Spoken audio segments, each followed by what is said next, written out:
ಆತ್ಮೀಯ H16 news ಅರ್ಥಾತ್ ಹೇ ಸೀತಾರಾಮಗೆ ಸ್ವಾಗತ. ನಾನು ನಿಮ್ಮವ MI ಅಥವಾ ಮಲ್ಲಪ್ಪ ಜೋತಾವರ್. ಆದ್ಮೇಲೆ ಈಗ ತಾವು ದಿನ ಸುದ್ದಿಗಳನ್ನ ಅದರ ಜೊತೆಗೆ ವಿಶೇಷತೆಗಳನ್ನ ನೋಡ್ತಾ ಹೋಗಿ ವಿಶೇಷ ಈ ಮೊದಲನೇ ಸುದ್ದಿಯನ್ನು ನೋಡಿ.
ಜವಾಬ್ದಾರಿ ಇದು.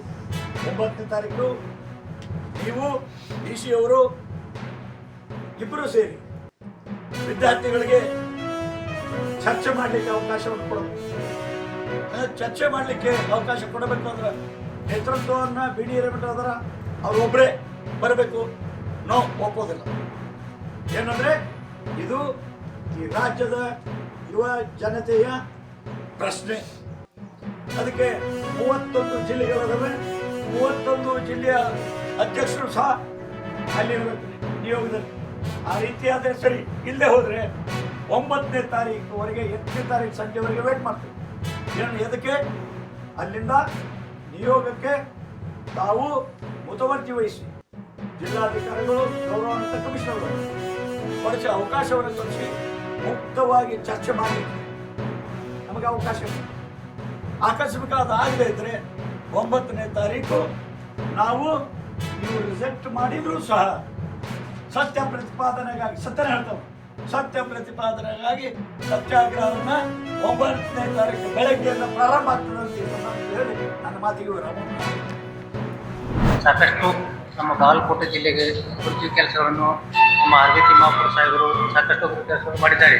ಈಗಾಗಲೇ ನಮ್ಮ ಆಲಮಟ್ಟಿ UKP ಯೋಜನೆಯಲ್ಲಿ 40,000 ನೀರಾವರಿಗೆ ಮತ್ತು 30,000 ಒಣಬೇಸಾಯಕ್ಕೆ 40 ಲಕ್ಷ ಹಿಂಗೆ ಕೊಡುವಲ್ಲಿ ತುಂಬಾಲು ಬಿದ್ದು ಅದನ್ನು ಮುಂಚೂಣಿ ತರುವಲ್ಲಿ ಸಾಕಷ್ಟು ಪ್ರಯತ್ನ ಮಾಡಿದ್ದಾರೆ. ಅದರಂತೆ ನಮ್ಮ ಈ ಸದಾಶಿವ ಆಯೋಗದ ಜಾರಿ ಮಾಡುವಲ್ಲಿ ಒಳ ಮೀಸಲಾತಿ ಅದಕ್ಕೂ ಕೂಡ ಸಾಕಷ್ಟು ಪ್ರಯತ್ನ ಮಾಡಿ ಅದನ್ನು ಕೂಡ ಇದಕ್ಕೆ ತಂದಿದ್ದಾರೆ, ಜಾರಿಗೆ ತಂದಿದ್ದಾರೆ. ಸಾಕಷ್ಟು ಅಭಿವೃದ್ಧಿ ಕೆಲಸಗಳನ್ನು ಜಿಲ್ಲೆ ಅಂತ ಮಾಡಿದ್ದಾರೆ ತಿಮ್ಮಾಪುರ. ಮತ್ತು ನಮ್ಮ ಮುಧೋಳ ತಾಲೂಕಿನಲ್ಲಿ ಈ ರನ್ ಫ್ಯಾಕ್ಟ್ರಿ ಹೆಚ್ಚು ಕಮ್ಮಿ ಒಂದು 10 ವರ್ಷದಿಂದ ಬಂದ್ಬಿಟ್ಟಿತ್ತು. ಅದನ್ನು ಕೂಡ ಇವ್ರ ಅದನ್ನು ಸ್ಟಾರ್ಟ್ ಮಾಡೋಕ್ಕೆ CM ಅವರಾಗಲಿ DCM ಅವರಾಗಲಿ ಸಾಕಷ್ಟು ದುಬ್ಬಾಲು ಬಿದ್ದು ಅದನ್ನು ಕೂಡ ಸ್ಟಾರ್ಟ್ ಮಾಡೋಕ್ಕೆ ಪ್ರಯತ್ನ ಮಾಡಿದ್ದು. ರೈತರಿಗೆ ಅನುಕೂಲ ಆದ ಮುಧೋಳ ತಾಲೂಕು ಮತ್ತು ತಾಲೂಕುಗಳಿಗೆ ಮತ್ತು 500-600 ಜನ ಅಲ್ಲಿ ಲೇಬರ್ಗಳು ದುಡಿತಾರೆ. ಅವರಿಗೆ ತಾವೆಲ್ಲ ಇಲ್ಲಿವರೆಗೆ ಸುದ್ದಿಗಳನ್ನು ನೋಡಿದಿರಿ, ಜೊತೆಗೆ ವಿಶೇಷ ಘಟನೆಗಳನ್ನು ಸಹ ನೋಡಿದಿರಿ. ಅದು ನಿಮ್ಗೇನು ಅನ್ನಿಸ್ತು? ನಿಮಗೆ ಲೈಕ್ ಮಾಡಿರಿ, ಶೇರ್ ಮಾಡಿರಿ, ಕಾಮೆಂಟ್ ಮಾಡಿರಿ, ಜೊತೆಗೆ ಸಬ್ಸ್ಕ್ರೈಬ್ ನಿಲ್ಲಿಸ್ಬೇಡ್ರಿ. H16 ನ್ಯೂಸ್ ಅರ್ಥಾತ್ ಈ ಸಿದ್ದರಾಮಯ್ಯ ಸತ್ಯದ ಕೈಗನ್ನಡಿ ವಂದನೆಗಳು.